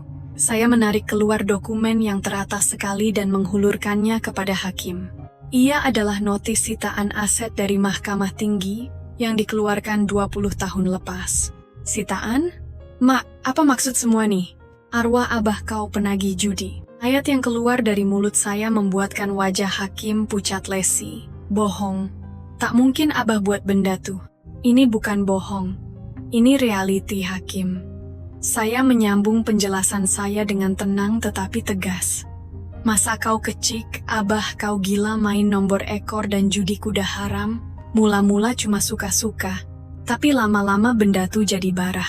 Rumah kita dan kedai ini, semuanya pernah digadai. Dan ahlong, ceti haram, hari-hari datang buat onar." Hakim menggelengkan kepalanya seperti sukar untuk percaya. "Tak mungkin. Abah selalu kerja kuat. Dia ayah yang paling hebat. Sebab Mak yang pastikan kau nampak dia macam tuh. Mak nak kau kekalkan memori Abah sebagai bapa yang paling bagus. Mak yang tanggung semua beban hutang tuh dan tebalkan muka berdepan caci maki orang semata-mata untuk lindungi kau." Saya mengeluarkan segumpal besar surat hutang ahlong dan mencampakkannya ke atas meja. "Tengok nih semua. Nih semua hutang Abah kau tinggalkan. Duit yang Mak bayar balik berpuluh tahun dengan jual bunga tak siang tak malam, kerja keras sampai peluh berdarah. Yuran kau, kos belanja kau masuk university. Peguam semua tuh hasil dari keringat Mak menebus hutang celaka nih." Mata Hakim bergetar kuat. Dia hanya memandang kosong ke arah helaian kertas di lantai tanpa dapat bersuara. "Abah kau tuh orang jahat. Tak bertanggung jawab dan pentingkan diri. Tapi, Mak still cintakan dia. Dan Mak cuma nak kau ingat dia sebagai bapa yang baik. Itulah rahasia yang Mak telan diam-diam sepanjang hayat Mak." Akhir sekali, saya mengeluarkan buku diari usang dan menyelaknya. Di dalamnya tertulis catatan keperitan yang saya luahkan dengan air mata setiap malam. "Hari ini abang minta duit lagi. Aku dah tak ada sen nak bagi. Apa nak buat nih? Aku tak sampai hati nak tolak bila tengok muka hakim. Orang Ahlong datang kedai mengamuk. Aku takut sangat hakim nampak. Sekarang kau faham tak hakim? Ayah kau yang kau banggakan, yang kau nak lindungi sangat image-nya tuh. Semuanya cuma ilusi yang terbina dari darah dan air mata mak. Selepas saya habis berkata-kata, hakim terduduk di atas lantai. Saat itu, dunia yang dipercayainya runtuh berkecai tepat di depan matanya. Kini, tiba gilirannya untuk memilih, nak terima hakikat kejam nih, atau nak terus menafikan dan menyakiti saya lagi? Hakim terdiam lama. Matanya merenung kosong bertukar ganti antara resit Ahlong di lantai dan diari saya. Dinding keegoannya yang mengagungkan bapaknya sebagai idola sempurna sedang hancur lebur di hadapannya. Semua nih tipu. Tiba-tiba suara erangan keluar dari kerongkong hakim tanda tidak mahu menerima hakikat. Mak rek aja semua cerita nih sebab nak jumpa jantan tuh kan? Mak nak buat abah nampak macam orang jahat. Betul kan? Suaranya bergetar, pandangannya meronta-ronta menafikan kebenaran. Melihat keadaan anak saya, hati saya hancur berkecai. Tetapi saya tidak boleh berundur sekarang. Saya mahu hakim melihat realiti sebenar dan menjadi dewasa. Hakim, celik mata kau luas-luas. Tengok nih. Saya membuka diari itu pada muka surat tertentu dan meletakkannya di hadapan mata hakim. Di halaman itu, catatan mengenai hari di mana hakim diterima masuk ke University Malaya, UM, dalam jurusan undang-undang tertera. Hakim dapat masuk fakulti undang-undang UM. Terlalu gembira sampai aku menangis, tapi dalam masa yang sama dadani macam nak pecah. Aku tak tahu nak cari mana duit yuran. Malam ini abang minta duit lagi untuk bayar hutang judi. Aku jerit cakap itu duit yuran hakim, tapi dia lempang muka aku dan bawa lari duit tuh. Di penjuru halaman itu, tersisa kesan air mata yang sudah mengering dan pudar. Mata hakim terkunci pada kesan tompokan itu. Anak matanya bergegar kuat. Ineh, kau takkan tahu. Pada hari kau sedang raikan berita kemasukan university itu, Mak tengah sujud merayu di kaki Ahlong. Tolonglah, jangan kacau duit yuran anak aku, dan keesokan harinya, Mak jual cincin kawin Mak semata-mata untuk hantar kau belajar. Suara saya tidak lagi menggeletar. Entah mengapa, apabila meluahkan kebenaran yang saya pendam selama 30 tahun, hati saya terasa lega. Hakim terkeluh. Mulutnya yang tertutup rapat, kini menggigil. Bila abah kau dengar, berita kau dah berjaya jadi peguam, dia tak ucap tahniah pun. Tapi dia suruh Mak minta tolong kau selesaikan masalah hutang judinya. Itulah memori terakhir abah yang hebat dalam hidup Mak. Saya menamatkan kata-kata saya dengan tenang. Kini bola berada di kaki hakim, terpulang padanya untuk menolak kebenaran ini dan terus membenci saya, atau menerima realiti menjijikan ini dan mengakui kesilapannya. Hakim duduk diam membatukan diri seketika sebelum perlahan-lahan berdiri. Tanpa berkata apa-apa, dia melangkah longlai, menolak pintu kedai, dan terus keluar ke jalanan malam. Memerhatikan langkah anak saya yang terhuyung-hayang, saya hanya mampu berdiri kaku. Tugas saya berakhir di sini, segala-galanya bergantung kepada pertimbangan anak saya untuk menguruskannya sendiri. Sejak malam itu, hakim langsung tidak menghubungi saya. Saya agak risau, tetapi saya tidak coba untuk memulakannya dahulu. Saya tahu dia perlukan masa untuk bersendirian. Saya membuka kedai bunga dan menyambut pelanggan seperti biasa. Kemudian kembali ke rumah yang sunyi menjelang malam. Rindu saya pada Kamarul semakin membara hari demi hari. Namun saya berasa saya tidak boleh menemuinya sehinggalah masalah dengan hakim selesai. Ini karena isu ini adalah krisis keluarga kami sendiri. Seminggu berlalu, masih tiada kabar berita daripada hakim. Saya mula berasa gelisah. Adakah anak saya akan berpikir perkara yang bukan-bukan? Semua prasangka buruk mula bermain di minda saya. Ketika melalui hari-hari penuh kebimbangan yang bagaikan mengeringkan darah di badan, satu malam ketika saya mahu menutup kedai, hakim muncul di muka pintu. Wajah anak saya selepas seminggu tidak berjumpa sungguh luar biasa. Anak saya yang biasanya tampil kemas dengan kemeja dan tali leher tersetrika licin, kini berbaju renyuk-ronyok dengan wajah pucat dan mata cengkung yang menonjol seolah-olah berhari-hari tidak melelapkan mata. "Mak," suara Hakim serak. "Hakim, kau oke tak nih?" Saya coba mendekati Hakim, namun dia kaku tidak berganjak dari tempatnya. Kemudian perlahan-lahan dia melutut di lantai, tepat di hadapan saya. "Hakim, apa kau buat nih? Bangun nak." "Mak." "Hakim." Hakim banyak dosa dengan mak. Bahu Hakim menggeletar dengan teruk. Hakim sangat bodoh.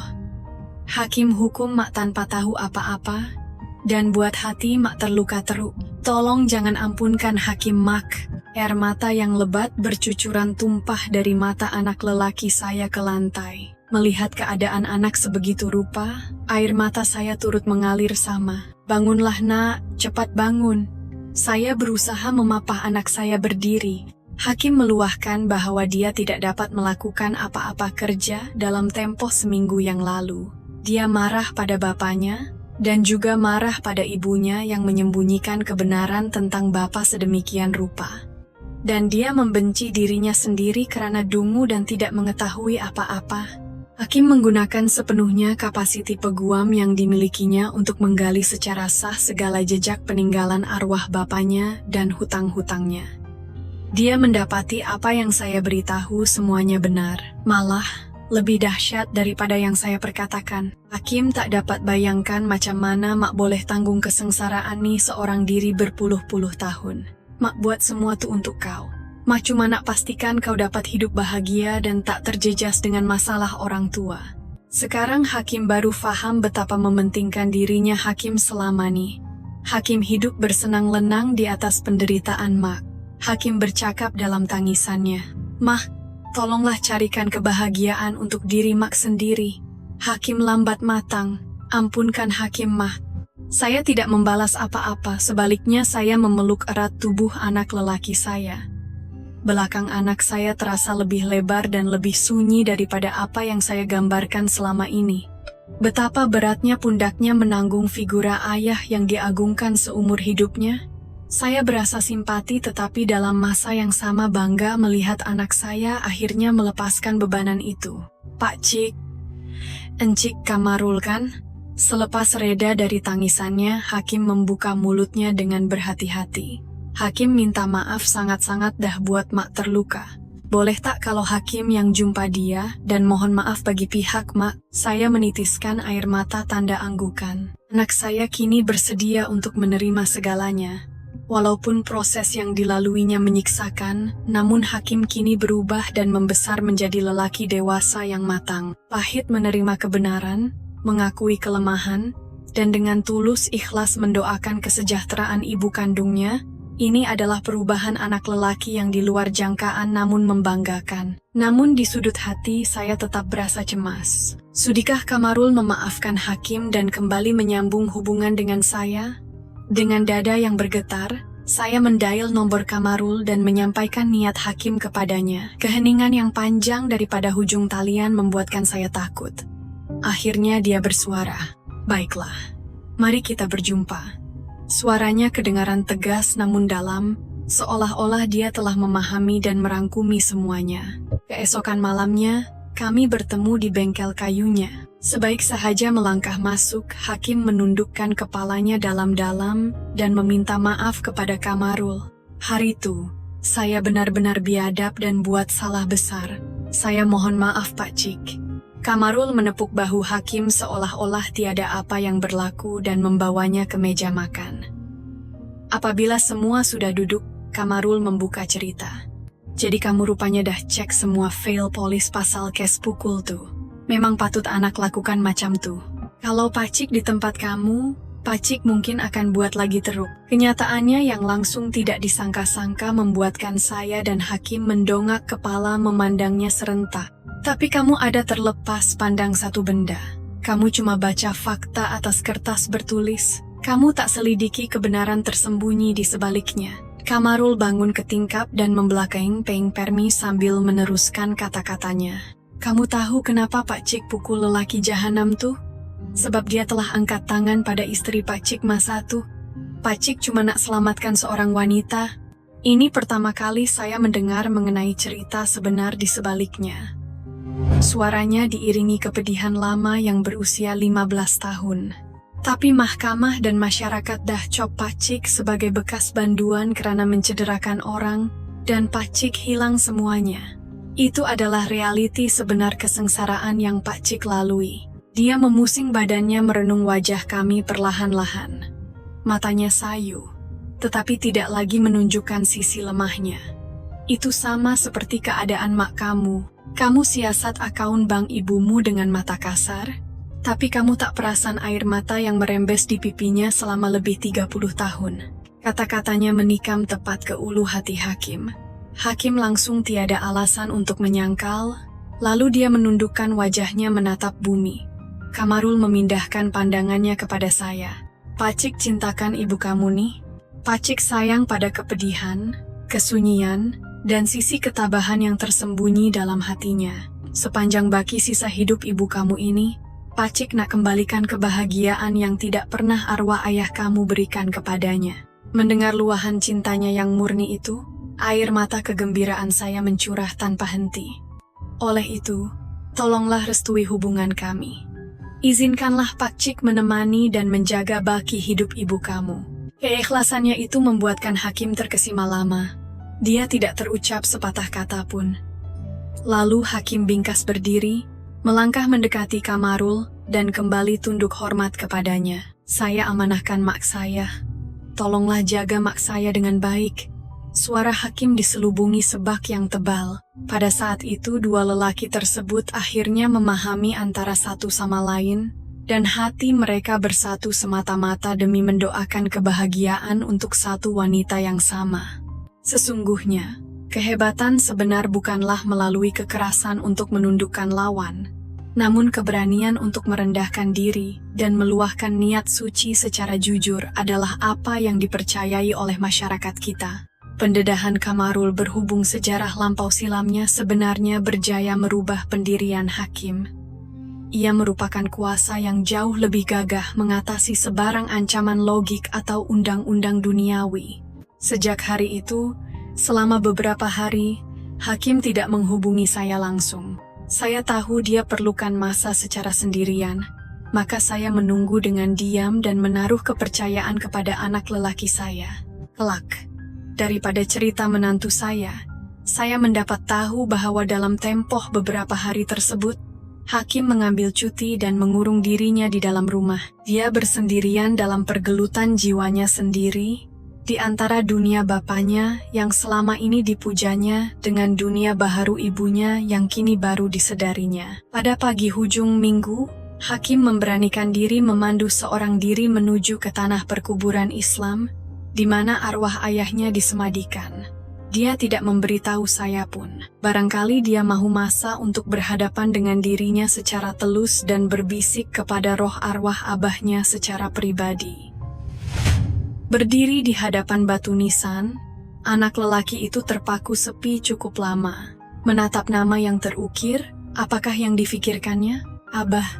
Kenapa Abah buat macam tuh? Kenapa Abah susahkan mak sampai macam tuh sekali? Hanya beliau pada pusara yang membisu itu, yang kemudiannya berubah kepada penyesalan dirinya sendiri. Katanya, pada detik itulah hakim menyadari hakikat sebenar, bahwa rahasia yang selama ini ibu sembunyikan daripadanya bukan sekadar dosa tersembunyi si bapa semata-mata, tetapi di baliknya terlindung kasih sayang murni dan agung seorang ibu yang tak mahu anaknya dilukai.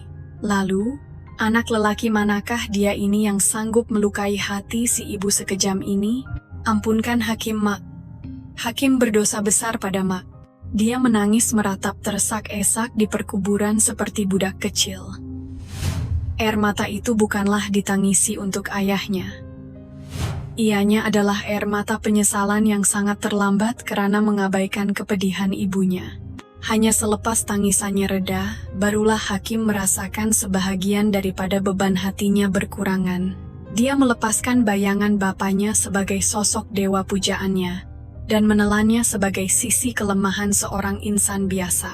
Serta dia menanam azam bahwa selepas ini, Giliran dia pula untuk menjadi perisai melindungi kebahagiaan ibunya. Petang itu, Hakim menelepon saya. Nada suaranya amat tenang dan berseri-seri mengharukan. "Mak, ini Hakim." "Mak Free, tak sekejap lagi? Boleh kita jumpa?" Mendengar suara itu, naluri keibuan saya dapat merasai bahwa anak bujang saya sudah melintasi terowong yang panjang lagi gelap, dan telah berdamai dengan dirinya untuk kembali kepada saya sebagai seorang dewasa tulen. Hujung minggu pada waktu makan malam, kami bertiga bertemu di sebuah restoran Melayu klasik di Shah Alam. Hakim sudah bertukar menjadi individu yang berbeza berbanding dahulu. Sebaik melihat Kamarul, dia segera menunduk santun meluru memberi salam perkenalan, dan sewaktu sedang makan malam kedua-dua orang lelaki ini, tanpa sedikit pun rasa kekok bersembang rancak layaknya kenalan lama. Meneliti gelagat mesra tersebut, saya mula memikirkan bagaimana ikatan ahli keluarga baharu ini akan disulam secara rasmi kelak. Tatkala hidangan mula menginjak pada pencuci mulut, Hakim mencelah perbualan. "Mak, macam mana kalau mak tamatkan operasi kedai bunga KTTD itu? Ini sememangnya cadangan yang tak pernah terbayangkan." Tapi niat baik yang melimpah dari nadanya itu sangat mengharukan sanubari. Saya kehilangan kata, dan terkesima sebelum Pak Cik Kamarul menggenggam erat telapak tangan saya. "Salma, bukan nak kena tutup terus pun. Apa kata kalau kita uruskan secara bersama dengan abang? Abang uruskan ukiran kayu, Salma dengan bunga hiasan orkid. Salma, kayu dan bunga. Tak ada gandingan yang lebih serasi dari..." Penjelasannya mencerahkan semula lorong pandangan masa hadapan saya. Daripada menguburkan memori pahit semata-mata, mungkinkah jika membina cebisan kegembiraan baharu ke atas ruang peninggalan masa lalu adalah jalan penyembuhan trauma jiwa yang paling baik? Saya memandang Hakim membenarkan pandangan itu dan tersenyum simpul. "Betul juga tuh, kalau macam tuh, Hakim akan tolong carikan satu tapak baharu yang tenang sikit untuk mak dengan ayah buka perniagaan gabungan tuh, bengkel kayu serentak dengan dekorasi bunga-bungaan." Selesai sahaja santapan, Hakim terus menghantar kami pulang ke rumah. Sebelum keluar memarkir keretanya, Hakim menoleh kepalanya mak dan ayah.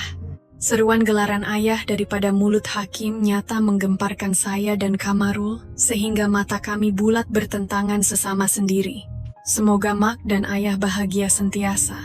Lepas ini, Hakim akan jadi pelindung paling kuat, dan akan sentiasa menyokong mak dan ayah. Mendengar keberkatan tulen dan setulus hati daripada putera saya itu, air mata rahmat dan kebahagiaan tak putus-putus bergenang jatuh buat kesekian kalinya. Laluan terowong kegelapan itu kini sampai pada penghujungnya.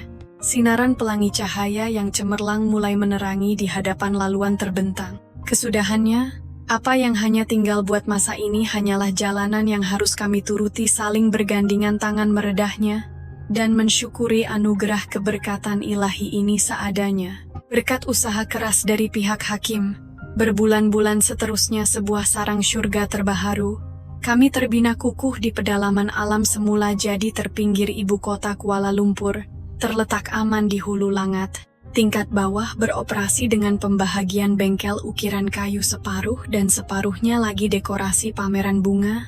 Manakala aras tingkat 2 dijadikan sebagai singgasana berteduh tempat sepasang merpati sejoli ini meluangkan hari tua bersama. Terpampang gagah ukiran pada papan tanda Taman Bunga Salma, kayu Kamarul dipahat sebaris bersama. Pada hari acara peresmian operasi syarikat tersebut berlangsung, segenap penjuru susur galur sanak saudara tiba memeriahkan majelis untuk merestui kami bersama. "Nenda, Atuk, cantiknya rumah nih!" teriakan cucu sulung perempuan kami yang keriangan girang, melompat sana-sini menghirup udara berbaur harum bunga dan kemenyan kayu di sudut bengkel meruntun jiwa raga keriangan seisi dewan peresmian ini. Hidup saya sekarang benar-benar jauh lebih sejuk, dan terisi kepuasan nikmat. Tatkala fajar menyingsing merangkak pagi ke siang, dada sayalah kelopak yang sentiasa terjaga mendakap tubuh gagahnya. Pada cuaca siang tegak, kami bertatapan mata menyokong tugas antara satu sama lain daripada ruangan berasingan masing-masing. Dan manakala Bayu Senja menjelma, kami sama-sama membanting tulang menghidangkan makanan malam penutup kepada memori manis harian ini. Malam kami tetap menyala marak bergelora sama, tetapi sekarang intipati semangat gelora ini lebih berkonsepkan cinta suci sejati, di mana rasa kasih murni dan interaksi bersulam manja mula menapak utuh sebagai batu asasnya. Bukan hanya sebatas tubuh badan yang bergaul rapat bersatu, tapi pertautan rantaian emosi, serta kelangsungan pengorbanan sanubari jiwa. Itulah bukti kami kini merupakan rakan kongsi pelayaran sisa kehidupan tulen sejati. Suatu hari di saat angin musim tengkujuh mula reda di bulan Mac, di sebuah tempat duduk santai berbumbungkan awan teduh pinggir rumah kedai kami, saya terbuai mimpi lena di belai angin. Di bahu saya merasai hangat satu helaian selimut diletakkan olehnya menutupi bahu yang terasa kesejukan ini. Kalau tertidur kat luar nih, nanti abang takut Salmah demam. Bila abang siap kerja tuh, saya yang mamai memisat mata bertanya ke arahnya. Masa abang intai senyum Salmah yang manis memukau dunia nih tengah nyenyak di buai mimpi. Abang rasa bersalah nak mengejutkannya. Dia mengusap perlahan jemari tangan kanan saya dalam pegangan kukuh tangannya, dan terus merehatkan punggungnya pada ruang sebelahan saya. Di dalam ruangan kedai itu tertampaknya pandangan kelibat menantu dan putera teruna saya sedang mentertawakan keriangan lawak senda yang meriah dihiasi senyuman yang berbunga-bunga. Saya termenung menerawang seketika mensyukuri babak indah penuh rukun pemandangan di sisi saya saat itu. Segala bayangan tragis diusung sejarah keperitan silam. Kesunyian gila menghampar sepi saban malam. Rasanya seperti igawan debaran pementasan watak cerita dongeng zaman purba dahulu sahaja. Kesemuanya ini dirasakan teramat asing dan mustahil jika hendak dikenang di ingatan masa sekarang. Abang, terima kasih ya. Sebab sudi suarakan langkah hadiri ke dalam rahasia hidup Salmah. Getar nada saya di telinganya. Cengkamannya memaut lebih erat di jemari tangan saya disulami jawabannya. Abang yang sepatutnya melutut 1000 kali terima kasih. Kalau bukan atas anugerah dan keluhuran Salmah yang buka ruang, mustahil abang jumpa teduhan sebenar persinggahan sisa nyawa akhir rumah abang yang sebenarnya di dunia alam ini. Mata kami terus merenung pada mata antara satu sama lain sambil membimbing senyuman bersinar tulus. Musim sejuk Nandurjana berselimutkan sengsara dalam riwayat jalan hidup saya telah berjaya dibinasakan tanpa kesan sisa. Segala dugaan dan penyesalan terhapus ditelan kehangatan. Di Taman Firdaus perkarangan Salmah Baharu ini, akhirnya tibalah kebangkitan mekar musim bunga mawar penuh pancaran pelangi yang menyinar-nyinar menerangi segenap celah dan pepenjuru pandangan hayat. Dan di atas segalanya ini semua, saya telah menyadari hakikat muktamat takdir maha penentu. Bahwasanya rentak irama lagu kebangkitan musim kasih sayang ini sesungguhnya, bukan sekali-kali ia akan temui episode garisan tamatnya. Kisah Puan Salmah yang diperdengarkan pada hari ini, kepada saya dan mungkin juga buat para pendengar siaran ini, pasti memberikan satu getaran nurani terkesan tajam berdesing tepat ke lubuk hidayah ingatan kalian semua.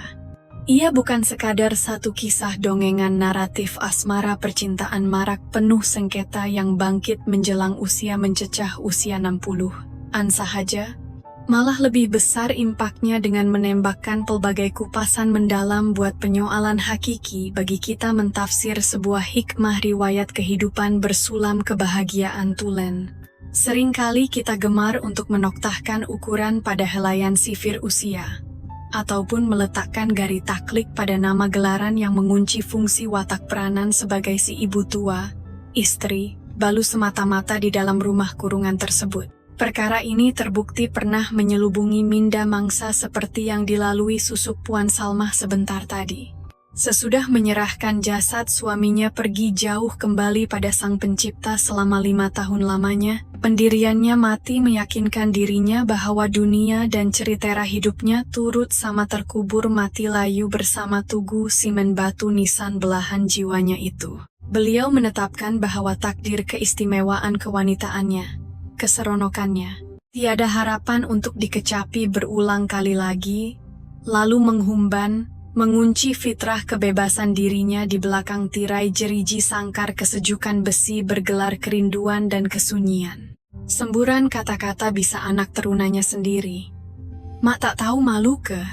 Yang menghiris batin jiwanya itu sebenarnya adalah laungan prejudis toksik kritikan komuniti budaya kita sendiri, yang mana tidak sadar bahwa ia juga telah lama bersarang tersemat kuat ke dasar akar hati dirinya sendiri hasil penyiksaan penghakiman pemantauan masyarakat konservatif. Namun, daripada iktibar rentetan perjalanan cerita Puan Salmah ini, wujud satu teriakan halus menjerit-jerit meyakinkan telinga hati naluri setiap kita, bagi megecapi hak cipta memiliki anugerah sebutir kebahagiaan sejati itu sebenarnya sama sekali bukan hak milik terpilih umur yang muda. Ia tiada batasan hak tempoh lupus umur sama sekali. Hak keramat asasi layak dicintai dan mencurahkan taat setia mencintai bukan milik hak mutlak memori peninggalan kenangan sejarah lampau. Namun fitrah kemahuan anugerah Allah Ta'ala yang tidak pernah bersyarat memihak peranan status seseorang tersebut.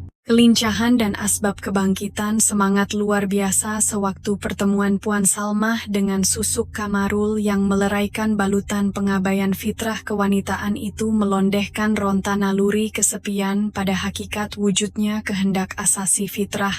Semua tentang kebuluran mendamba nikmat sinar impian. Pokok pangkal tunjang utama hal ini adalah menelusuri penyoalan hakiki berani yang dipersoalkan pada roh nurani itu sendiri. Apakah yang kehendak sebenar kemahuan dirimu saat ini? Sejajar dengan perkara sedemikian, naratif penceritaan ini menjemput intipati wacana teladan komunikasi secara mendalam, sebagai iktibar moral teladan agung buat semua kita amalkan bersama. Peringkat pemulaan, hakim berkedudukan mendominasi kekuasaan penuh memerintah kelangsungan nyawa pribadi bondanya. Konon berpaksikan ideologi membalas jasa di bawah panji syurga di telapak kaki ibu, namun tindak tanduknya hanyalah menggunakan sebatang pembaris memukul, serta membelenggu corak laluan takdir hidup milik pribadi mak kandungnya. Tersilap perhitungan lantaran matanya dicucuk tertipu pada pentas ilusi memuja sifat kebapaan Maha Agung, menyebabkan terhijabnya akal untuk nampak lautan lahar keperitan neraka, disembunyikan ibunya dari pengetahuan. Akan tetapi, sesudah keberanian sang ibunda pecahkan tabu untuk melonggarkan taklik pada kotak Pandora sumpahan puaka tersembunyi tadi, barulah sinar gerbang pertautan komunikasi terungkai dari simpulan ikatan mati sebelum ini. Hakim si pewaris warisan tadi baru nampak celik berdamai dengan faham konsep pengorbanan agung, lantas si ibu dapat kembali bertatih memungut dan mencium luka-luka darah anak kandungnya.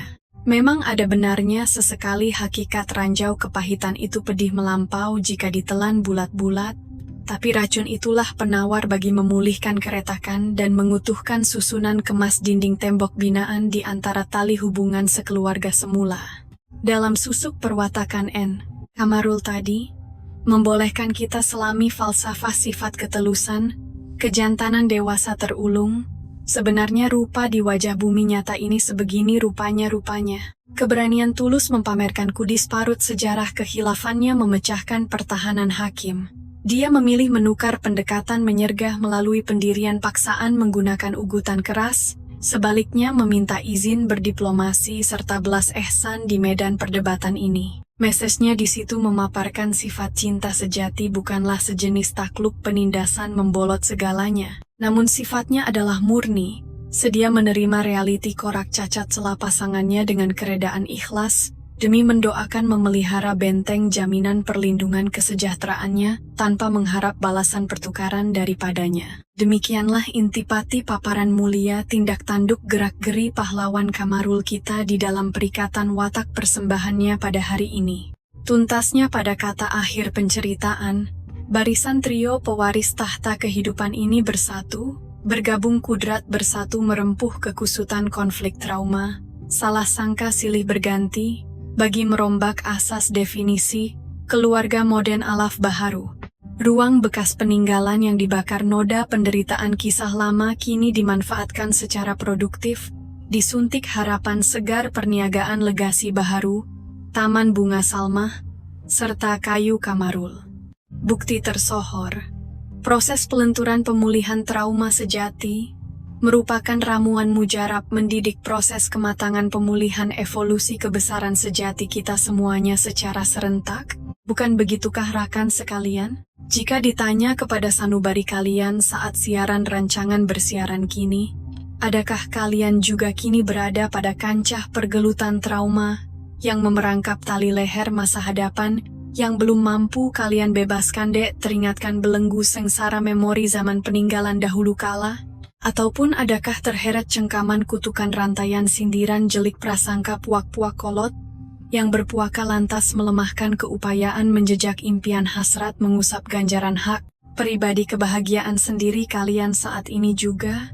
Andai jawaban kalian itu adalah ya, sesungguhnya harapan di pihak editor berharap coretan biografi memori sakti Puan Salmah kita sebentar tadi bakal menyuntik semangat baja juang penawar penguat jiwa Sri Kandi yang tak luntur pudar kepada Anda pada masa akan datang. Sedarlah wahai kalian, seluas dan sebesar lembaran tenunan rajutan kitab takdir kada dan kadar, milik persendirian riwayat bernafas Anda. Tidak kira apa rintangan mendatang, kelak bila-bila fasa jua permulaan saat bibit mekarnya kelopak haruman musim bunga mawar. Tidak terlewat ia menghampiri Anda jua kelak. Nilai kuncinya cuma tersandar pada pertaruhan jawaban ini sahaja. Apakah di masa kini ketahanan pelupuk jiwa kentalmu di posisi sedia terurus menghadapi terbit mentari kebangkitan semula, dan merelakan roh keberanian beraja bertahta menyauk genggaman mahkota sinar, bahagia terulung bagi diri persendirian pribadi Anda di tahta penguasaan alam buana ciptaan ilahi ini semua di pertaruhannya nanti? Nota kaki. Segala jalan kisah perincian watak, masa tempat serta peristiwa yang diperdengarkan sepanjang program cerita rancangan ini semuanya adalah murni dan asli ciptaan rekaan susunan fiktif imajinasi gubahan editor produksi kami semata-mata. Ia diinspirasikan khusus merujuk panduan bimbingan suntikan pedoman falsafah message motivasi nilai bermoral sarwa jagat. Tiada ikatan sangkut paut susur galur kisah realiti persendirian watak figura tokoh sesiapa. Harapan editor. Semoga kalian mampu menjauhkan tanggapan keraguan antara layar fiktif ilusi dan corak realiti kehidupan nyata. Dan semoga mendapat taufik inspirasi ke arah anjakan pemikiran proaktif murni sentiasa dari penulisan coretan. Sebegini, sambil menyunting karya ilham cereka hikayat berangkai ini, saya juga telah melalui saat bermenung perenungan falsafah rohani, bergelar keinsafan minda dengan meluas berpanjangan dalam-dalam. Lumrah lanskap sistem struktur amalan peradaban sekeliling masyarakat kita sungguh begitu prejudis meletakkan garis palang kasta umur terlalu ketat menindas. Secara tertumpunya menekan memeras hak milik penindasan kaum darjat jantina wanita semata-mata. Amati susuk jelmaan profil seperti Puan Salmah seumpama, susuk lambang berdirinya wira-wirawati berterusan bermandi, berpeluh mempertaruhkan kesanggupan jiwa raga, memerah segala titik hayat demi nyawa menanggung nasib kesejahteraan kerabat sedarah daging keluarga, namun malangnya terhalang dari menikmati, mencetak rasa nikmat bahagia secuit-secubit diri sendirinya pula. Kenapa ia harus ditujah dihujani dengan beban denda kecaman rasa bersalah untuk direnung dan menghirup wangi hak penciptaan milikan ciptaannya sendiri? Mengapa ini semua harus wujud terbiar kekal di bumi sekeliling mata kita melihat berterusan? Secara pribadi bersemuka dengan pendirian sosok susuk bayangan profil tokoh Abang Kamarul ini sangat tersohor segah, dan wajah karismanya di sanubari ini sangat dikagumi sejati kehebatan kelelakiannya. Beliau bukan hipokrit di alam kebangkitan melampiaskan peluasan lautan dorongan syahwat keperluannya, malahan berjiwa gagah berakal belas rahmah melindungi luka si pujaan bidadari wanita impian di sisinya seikhlas murni. Adapun pada peringkat proses peralihan tumbesaran watak peguam anakandanya saudara hakim, sungguh pun ia bertarung di persimpangan jalan duka laranan seksa. Ia sesungguhnya adalah fasa pelunturan kepompong keperitan transisi paling mustahak dan bermakna. Mengapa tidak? Realitinya hakikat perjalanan fitrah aturan Tuhan menetapkan lumrah kitaran kebiasaan insani kita ada kalanya, tanpa kita duga, Malah seringkali secara tidak berpikir waras tertekan menghunus belati, mencincang menikam menghiris daging roh, waris yang paling intim mengalirkan air mata perihnya dari tangan kita tersendiri jua kan? Tuntasnya secara telus menyimpul akhir kesimpulannya, keikhlasan kasih tulus tak mampu ditegah dusta tipu daya merupakan mutiara intipati permata sejati kunci hikayat coretan mesej kisah sebegini yang menjadi tunjang tarikan sanubari yang berserah kepadanya.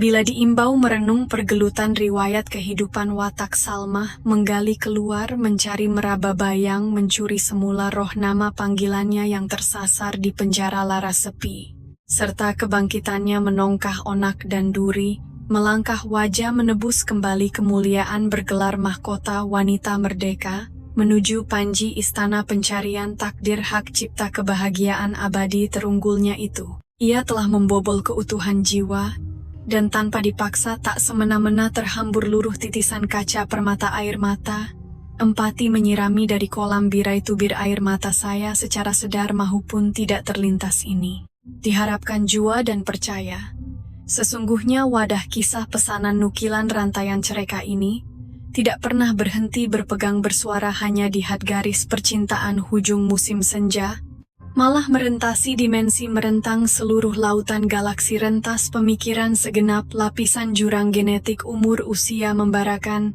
suntikan azimat azam kekuatan mendamba cita sempurna semula, merelakan watak pemeran reality fitrah pemilik, tubuh sah sebenar-benarnya. Didoakan kesejahteraan terunggul segenap seantero alam kehidupan figura, Salmah-salmah sekalian pelusuk yang gigih teguh memijak bumi Allah menyinari di muka bumi luas ini.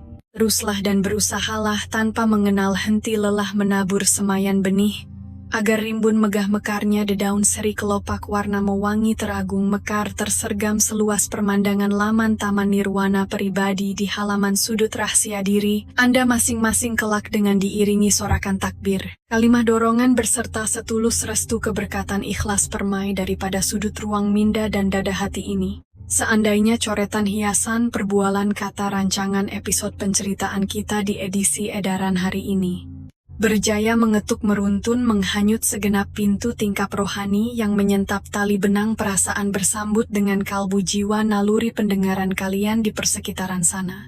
Sokongan pesanan butang ikhlas langgan, subscribe serta suka, like itu jangan sekali-kali kalian lupakan dititipkan menyokong rancangan karya penulisan kita. Titipan pesanan butang derma sedekah klik Anda amat menggunung berharga, menghidangkan resepi baja dorongan membakar pelita inspirasi semangat yang menjadi kunci kepada pengkarya editor saya, menajamkan kalam pena mencungkil mencedok 1000. Satu lagi sirih hidangan kembara kisah tauladan penceritaan, bernilai di masa siri depan kalian kelak.